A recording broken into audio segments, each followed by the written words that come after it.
છોટાઉદેપુર જિલ્લાના બોડેલી તાલુકામાં આજે સેવા સેતુ 2.0 ગ્રામ્ય કાર્યક્રમનું ભવ્ય આયોજન જબુગામ ખાતે કરવામાં આવ્યું હતું।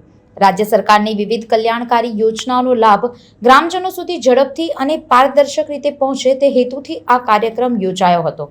બોડેલી તાલુકા વહીવટી તંત્ર દ્વારા ગ્રામજનોના પડતર પ્રશ્નોનો સ્થળ પર જ નિકાલ લાવવાનો પ્રયાસ કરવામાં આવ્યો હતો। કાર્યક્રમ દરમિયાન રેશન કાર્ડમાં સુધારા, આધાર કાર્ડ અપડેટ, આવકના દાખલા તેમજ આરોગ્ય સેવાઓ સહિત વિવિધ વિભાગોના સ્ટોલ ઊભા રાખવામાં આવ્યા હતા, જેથી લોકોને સરકારી કચેરીઓના ધક્કા ખાવા ન પડે અને ઘર આંગણે સેવાઓ મળી રહે।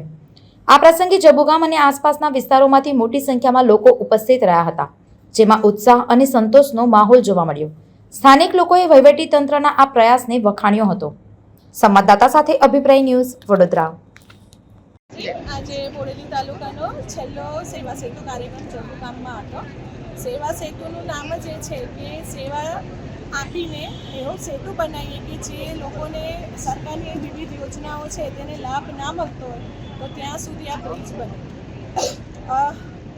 55 જેટલી યોજનાઓ છે અને એના વિવિધ કર્મીઓ છે, અધિકારીઓ છે, જે બધા અહીંયા આવ્યા છે અને હું અપીલ કરીશ કે આમાં જે 48 ગામો આવે છે તો ગામોના તમામ લોકો અહીંયા આવીને આ સેવાનો લાભ લે, પોતે જો લીધી હોય તો બીજાને સેવા અપાવે અને આ સેવા સેતુ કાર્યક્રમમાં સહભાગી બને। ખૂબ સરસ। આજે જબુગામ ખાતે સેવા સેતુ 2026નો જે અરજદારો લાભાર્થીઓ માટેનો કાર્યક્રમ યોજાયો હતો। એમાં બોડેલી તાલુકાના 48 જેટલા ગામોના પ્રજાજનોને 13 જેટલા વિભાગ અને 55 જેટલી સેવાઓ માટે અહીં કાર્યરત ખુલ્લો મૂકવામાં આવ્યો હતો।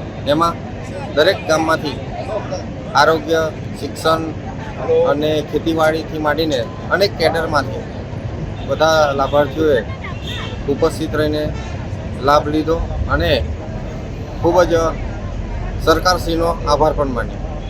આવા જ વધુ સમાચારો જોવા માટે સબસ્ક્રાઇબ કરો અમારી યુટ્યુબ ચેનલને અને જોડાયેલા રહો ફેસબુક, ઇન્સ્ટાગ્રામ અને ટ્વિટર પર।